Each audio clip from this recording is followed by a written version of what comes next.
Tuwing umaga, may apat na makapangyarihang salita na dapat mong sabihin sa Diyos. Doon nagsisimula ang himala ng isang bagong araw. Minsan, sa mismong pagbukas ng iyong mga mata, parang bumagsak na agad sa dibdib mo ang bigat ng lahat ng iniisip mo bago ka pa man makatapak sa sahig. Ang ingay ng buhay, ang mga responsibilidad na naghihintay, at ang mga bagay na hindi mo alam kung ano ang mangyayari. Lahat yan maaaring dumating na parang rumaraga sa ngalon. Pero sa mga tahimik at banayad na segundo sa pagitan ng pagtulog at pagising, may sagradong nagaganap. Nakikinig ang langit. At ang mga salitang pipiliin mong sabihin sa Diyos sa mga sandaling iyon ay mas mahalaga kaysa sa akala mo. Hindi mo kailangan ng mahaba o magarang panalangin. Hindi mo kailangang magmukhang mangangaral o sundin ang isang espesyal na formula. Ang tunay na mahalaga ay taos-puso ang sinasabi mo. Bawat umaga ay isang panibagong paanyaya mula sa Diyos, isang pagkakataong makahinga ng bagong lakas. Buksan ang puso sa Kanyang presensya at maging tapat sa kung ano talaga ang nararamdaman mo. Alam na niya ang mangyayari sa iyo at nangakong hindi kanya hahayaang harapin ito ng mag-isa. May mga taong nagsisimula ng araw nila sa pag-check ng cellphone o pagtingin ng schedule. May iba namang binabagabag pa rin ng mga pagkakamali kahapon. Pero meron ding mga taong ang unang kausap ay ang Diyos. Nagpapasalamat sila, nagpapakumbaba, umaamin at inaayos ang direksyon ng kanilang araw. Sila ang mga taong namumuhay ng iba, tahimik pero buo ang loob, malinaw ang isip, matatag at may kapangyarihang hindi galing sa mundo. Hindi hinihintay ng Diyos ang perpektong bersyon mo. Ang hinihintay niya ay ang totoo mong sarili. Ang hindi natatakot magsabi ng Diyos, nandito ako, kailangan kita. Ang simpleng katotohanan iyan, kapag inuulit araw-araw, ay may kapangyarihang hindi lang baguhin ang pakiramdam mo, kundi ang buong buhay mo. Hindi ito tungkol sa relihiyon o pananatili sa isang ugali. Ito ay tungkol sa koneksyon. Ito ay tungkol sa relasyon na nagsisimula sa tapat at tunay na mga salita. At kapag ang unang salitang binigkas mo tuwing umaga ay para sa Diyos, tumutugon ang langit. Biglang may nababago. Ang mga bagay na humahadlang sa iyo ay nababasag. Ang mga pintuang nakasara ay bumubukas. Ang takot na pumipigil sa iyo ay unti-unting nawawala. Hindi ka na lang basta lumilipas sa isang araw, namumuhay ka na ngayon ng may layunin na galing sa itaas. Kaya't narito ang unang makapangyarihang salita na dapat mong sabihin sa Diyos tuwing umaga. Salamat po, Panginoon, sa regalong buhay. Tuwing idinidilat mo ang iyong mga mata, hindi ka lang gumigising. Binibigyan ka ng panibagong pagkakataon upang mabuhay, huminga at lumakad kasama ang Diyos. Isa itong banal na paanyaya upang harapin ang araw na may biyaya, maramdaman ang hangin sa iyong baga at maalalang ang kanyang awa ay laging bago at naroroon. Sa panaghoy 3 oras, 22 hanggang 23, sinasabi sa Biblia, dahil sa dakilang pag-ibig ng Panginoon, tayo ay hindi nalilipol sapagkat ang kanyang awa ay hindi nagmamaliw. Ito'y laging bago tuwing umaga, dakila ang iyong katapatan. Ibig sabihin, bawat pagsikat ng araw ay isang mensahe mula sa langit. Mahal pa rin kita, may plano pa rin ako para sa iyo, naniniwala pa rin ako sa iyo. Kaya't ang unang bagay na dapat mong gawin sa paggising ay hindi ang abutin ng cellphone o magreklamo sa trabaho. Sa halip, itaas mo ang iyong mga mata kahit pagod ka pa at sabihin, salamat po. Ang hiningang iyan, ang pintig ng iyong puso, hindi iyan aksidente. Iyan ay regalo mula sa Diyos. Sa kung saan mang bahagi ng mundo, may isang taong hindi na nagising ngayon. May isang taong hindi na nabigyan ng panibagong pagkakataon. Pero ikaw, binigyan pa. At iyon pa lang ay patunay na may plano pa rin ang Diyos sa buhay mo. Hindi pa tapos ang kwento mo. Ang pasasalamat ay hindi lang pagiging magalang. Ito ay isang makapangyarihang paraan upang lumapit sa presensya ng Diyos. Isa itong sigaw ng tagumpay. Dahil kapag pinili mong simula ng araw sa pasasalamat, para mo na ring sinasabing, hindi takot ang magmamay-ari ng araw na ito. Hindi ang nakaraan ko ang magdidikta. Hindi ito kukunin ng kaaway. Ang araw na ito ay sa Diyos at tatanggapin ko ito ng may kagalakan. Sinasabi sa awit 118, 24, ito ang araw na ginawa ng Panginoon, tayo'y magalak at magdiwang. Hindi ka nagagalak dahil perpekto ang lahat. Nagagalak ka dahil ang Diyos ang may likha ng araw. At ibig sabihin nito ay may taglay itong pag-asa, layunin at bagong simula kahit may sakit ka pa rin sa puso. Ang pagpapasalamat sa Diyos sa umaga ay muling nagtutuwid ng puso mo. Inaayos nito ang loob mo tungo sa pagpapakumbaba at pagiging bukas. Kapag sinabi mong, Panginoon, ang hiningang ito, ang araw na ito, ang buhay kong ito, hindi akin kundi iyo, may pagbabagong nangyayari sa kaibuturan ng kaluluwa mo. Kahit sa ilang segundo lang, ang ganitong panalangin ay kayang palambutin ang puso mo, patahimikin ang isip mo at anyayahan ng Diyos sa bawat bahagi ng iyong araw, mula sa pinakatahimik mong takot hanggang sa pinakamalalaking hamon. May mga umaga na madali lang magpasalamat. May mga araw din na kailangang pagsikapan ito. May mga sandaling pilit kang patatahimikin ng sakit o gigipitin ka ng pag-aalala. Pero sabihin mo pa rin ang mga salita. Sabihin mong, salamat po Panginoon. Sabihin mo habang umiiyak. Sabihin mo habang naghihintay. Sabihin mo kahit wala kang maintindihan at lalo na kapag naintindihan mo na ang lahat. Dahil kahit subukang kunin ng kaaway ang maraming bagay mula sa iyo, hindi niya kailanman maaaring nakawin ang iyong pasasalamat, maliban na lang kung ikaw mismo ang bibitiw. Kaya bukas, kapag tumunog ang alarm mo at dumilat ang mga mata mo, huwag kang maghintay. Bago pa umingay ang cellphone mo, bago ka palamunin ng mga iniisip at listahan ng gagawin, bago ka pa atakihin ng kaba, sabihin mo muna ito. Sabihin mong, salamat po Panginoon, salamat sa isa pang araw, salamat dahil narito pa ako, salamat dahil kasama pa rin kita. Ang simpleng mga salitang iyan ay maaring maliit sa pandinig ng tao, pero rinig ng langit. At higit pa roon, tinatanggap ito ng Diyos ng may galak. Dahil ang ganitong uri ng pasasalamat ay hindi lang isang ugali. Ito ang simula ng isang relasyon na kayang baguhin ang lahat. Ngayon, narito na tayo sa ikalawang bagay na dapat mong sabihin.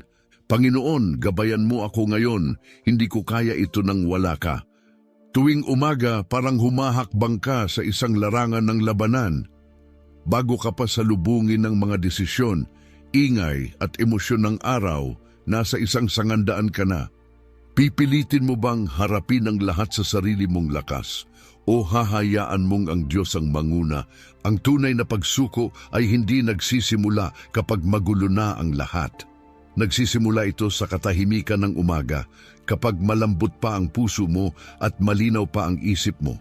At ito'y nagsisimula sa isang simpleng, tapat na bulong. Panginoon, kailangan kita. Hindi ito kahinaan, kundi karunungan. Sa Kawikaan 3:5-6 sinasabi, magtiwala ka sa Panginoon ng buong puso at huwag kang manalig sa sarili mong karunungan. Sa lahat ng iyong ginagawa, kilalanin mo siya at itutuwid niya ang iyong mga landas. Hindi inaasahan ng Diyos na paggising mo ay alam mo na ang lahat ng sagot. Hindi niya hinihingi na ayusin mo agad lahat ng problema o planuhin ang bawat detalye. Ang nais niya ay ang tiwala mo. Naghihintay siya ng paanyaya mo na siya ang mamuno. Ang paghingi ng gabay ay hindi lang basta panalangin at tapos na. Ito ay pag-aabot ng manibela. Ito'y pagsasabing, Panginoon, mangyari ang kalooban mo, hindi ang akin. Ang plano mo ang masunod, hindi ang akin. Gabayan mo ang mga desisyon ko, ang oras ko, ang damdamin ko, lahat ay iyo. Kapag buong puso mong ipinapanalangin ito, Ipinapalaya mo ang sarili mo mula sa pagkontrol at hinahayaan mong ang banal na espiritu ang gumabay sa bawat hakbang mo. At kahit hindi sumunod ang araw sa plano mo, mapapanatag ka dahil alam mong nasa direksyon ka ng Diyos.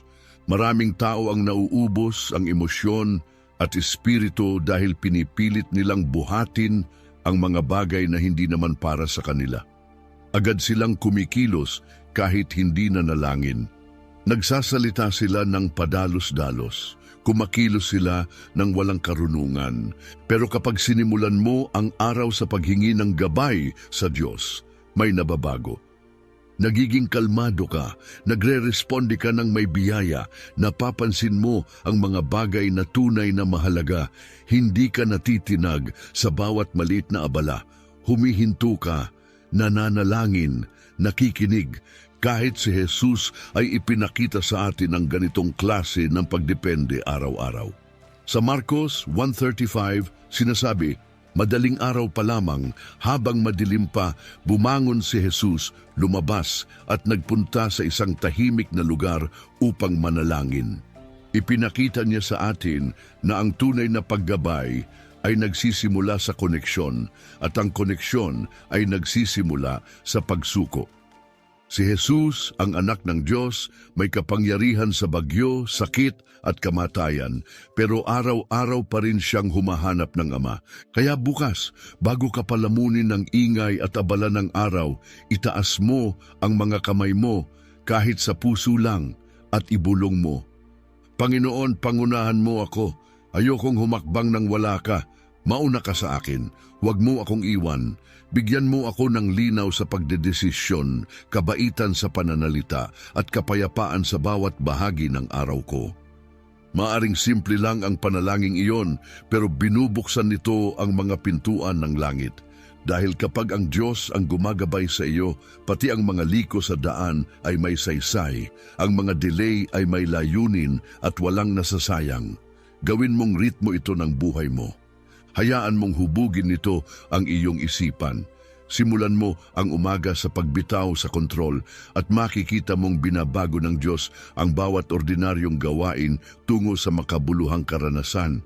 At pagkatapos ay sabihin mo, patawarin mo ako, linisin mo ako. May klase ng bigat na hindi galing sa pagod o trabaho. Ito yung tahimik na pasan ng konsensyang malayo sa Diyos. Kahit ang pinakamaliit na lamat sa relasyon mo sa Kanya, maaring magdulot ng hindi mapakaling damdamin. Kaya bago ka pa magbihis o magtimpla ng kape, kailangan muna ng kaluluwa mo ng mas mahalagang bagay, paglilinis. Hindi sa panlabas, kundi sa kaloob-looban. Sabihin mo, Panginoon, alam kong nagkulang ako. Patawarin mo ako. Buuin mong muli ang puso ko. Hindi ito tungkol sa guilt, ito ay tungkol sa kagalingan. Sa unang Juan, unang talata, 9 sinasabi, kung ipinahahayag natin ang ating mga kasalanan, siya ay tapat at makatarungan upang tayo'y patawarin at linisin sa lahat ng kasamaan. Ang biyaya ng Diyos ay hindi lang para sa mga perpekto. Ito'y dumadaloy patungo sa mga tapat, iyong handang lumapit na totoo. Walang pagtatago, walang palusot, walang pagpapanggap, at walang mas makapangyarihan kaysa sa isang kaluluwang piniling maging totoo sa lumikha. Kapag sinimulan mo ang araw mo sa paghingi ng tawad, hindi ka nagpapakita ng kahinaan. Pinalalaya mo ang sarili mo mula sa lason ng kahapon. Bitawan mo ang inis, ang alinlangan, ang pagkontrol sa mga bagay na dapat ay ibinigay mo na sa Diyos. Anuman ang nangyari kahapon, huwag mo nang dalhin pa sa ngayon. Iwan mo ito sa krus sa unang sandali ng umaga at hayaang ang dugo ni Jesus ang maglinis sa iyo. Pinaalalahanan tayo ng panaghoy, 322 hanggang 23 na ang awa ng Diyos ay laging bago tuwing umaga. Ibig sabihin, hindi ka na binibigyang kahulugan ng kahapon mo. Hindi binibilang ng Diyos ang kabiguan mo. Inuunat niya ang kanyang kamay.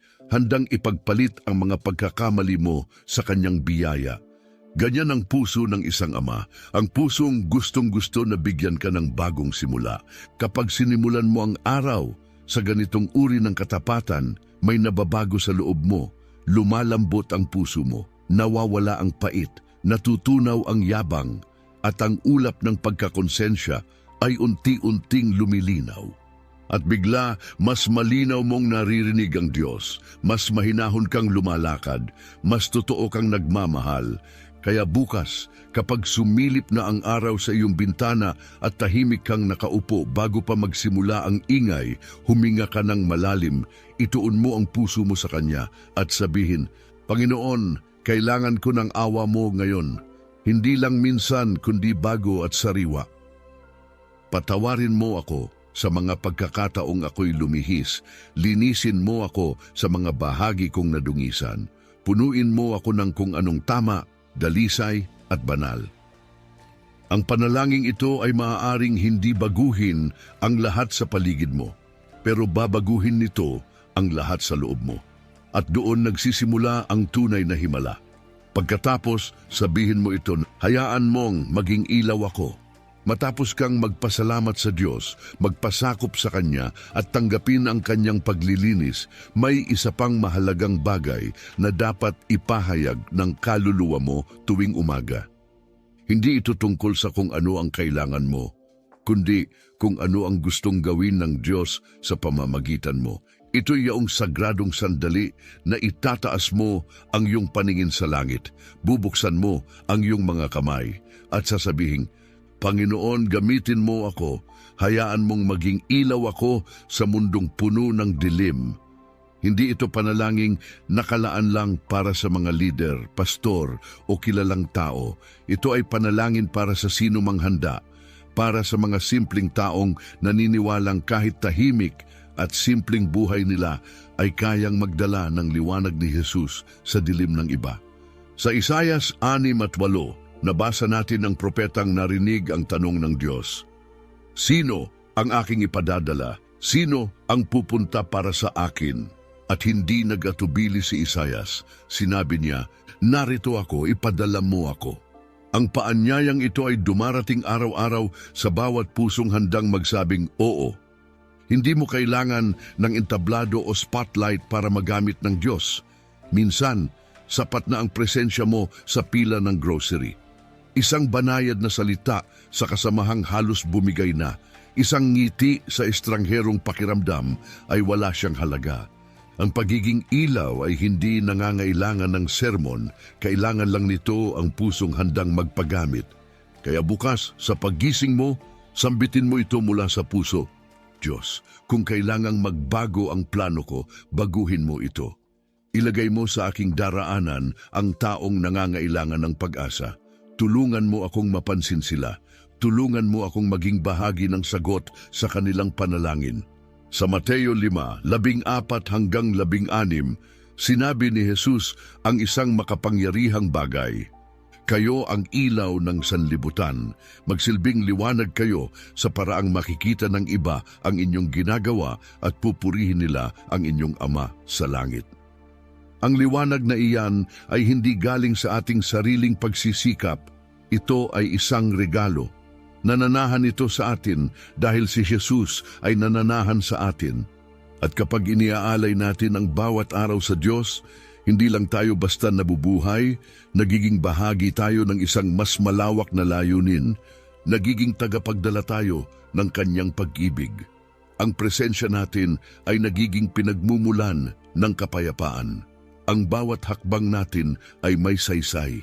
Kahit sa maliliit na bagay, maaring ipakita ng Diyos ang Kanyang sarili sa pamamagitan natin sa mundong uhaw sa kabutihan at katotohanan.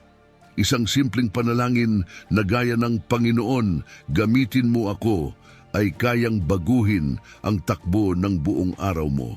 Binabago nito kung paano ka pumasok sa mahihirap na pag-uusap, kung paano mo dinadala ang sarili mo sa gitna ng pressure, kung paano ka nagiging matiisin sa iyong mga anak, at kung paano mo tinatrato ang mga taong nadaanan mo lang.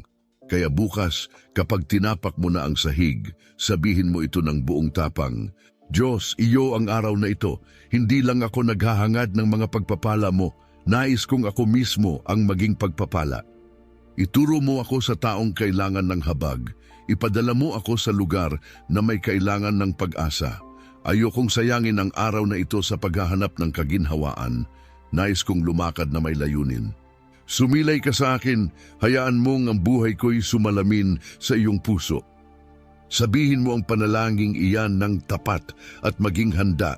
Dahil kapag totoong inialay ng isang tao ang sarili sa Diyos, lagi siyang tumutugon. Ngayon, narito ang katotohanan. Kapag sinimulan mo ang iyong umaga kasama ang Diyos, hindi na magiging katulad ng dati ang buong araw mo. Ang paraan ng pagsisimula ng araw ay napakahalaga. Bago pa dumating ang gulo, bago tumunog ang telepono mo, bago ang trapiko, bago ang mga deadline, meron kang sagradong sandali para makipagtagpo sa Diyos. At ang sasabihin mo sa sandaling iyon ay hindi lang makakaapekto sa schedule mo, maaari nitong baguhin ang direksyon ng buong buhay mo. Itong 4 na pahayag, salamat, gabayan mo ako, linisin mo ako, gamitin mo ako, ay higit pa sa magagandang ideya para silang angkla sa gitna ng bagyo. Binibigyan nila ang puso mo ng matibay na kakapitan, ikinokonekta ka nila sa langit sa gitna ng pangkaraniwang araw. Pinaalala nila sa iyo na ang buhay mo ay hindi basta-basta lang. Ang bawat hininga mo ay may halaga. At ang araw na ito ay hindi kailanman para sa iyo lamang harapin ng mag-isa. Kapag sinimulan mong isuko ang araw mo sa Kanya, may nababago. Unti-unting nawawala ang pangamba. Ang pagkalito ay nagiging linaw. Natutunaw ang kayabangan at napapalitan ng pagpapakumbaba. At sa halip na magpalutang-lutang ka lang, lumalakad ka na ngayon ng may direksyon. Alam mong ginagabayan ka, hawak ka at hindi ka kailanman nag-iisa. Ang Diyos ay nauuna sa iyo. Kasama mo siya at siya ay nananahan sa loob mo. Maaring hindi mo kontrolado ang lahat ng mangyayari ngayong araw. Maaari mo pa ring harapin ang pressure, ang hindi tiyak at ang mga hindi inaasahan. Pero kapag ang una mong salita ay inalay mo sa Diyos, pumapasok ka sa isang uri ng proteksyon na lampas sa pag-unawa. Inaanyayahan mong ang kapayapaan niya ang maghari sa isip mo. Binubuksan mo ang tainga mo para sa tinig niya. At higit sa lahat, pinaaalala mo sa kaluluwa mo kung sino talaga ang may hawak ng lahat at hindi ikaw. Kaya huwag mong ipagwalang bahala ang unang tahimik na minuto ng umaga mo. Ialay mo ito sa Diyos. Magsalita ka ng taos puso, may tiwala, may pasasalamat at may kahandaang sumunod. Hayaan mong ang iyong mga umaga ay maging lugar kung saan may sagradong nagaganap, kung saan ang langit ay lumalapit, kung saan ang iyong espiritu ay muling sumisigla. Dahil kapag sinimulan mo ang araw mo kasama ang Diyos, hindi mo lang basta tinatapos ang araw, isinabubuhay mo ito ng may kagalakan, malinaw na direksyon at liwanag. At ang liwanag na iyon ay hindi galing sa mundo. Ito'y dumadaloy mula sa isa na lumikha sa iyo at lumalakad kasama mo bawat hakbang palagi. Tulungan mo akong maging bahagi ng sagot sa kanilang panalangin. Sa Mateo 5:14-16, sinabi ni Jesus ang isang makapangyarihang bagay. Kayo ang ilaw ng sanlibutan. Magsilbing liwanag kayo sa paraang makikita ng iba ang inyong ginagawa at pupurihin nila ang inyong Ama sa langit. Ang liwanag na iyan ay hindi galing sa ating sariling pagsisikap,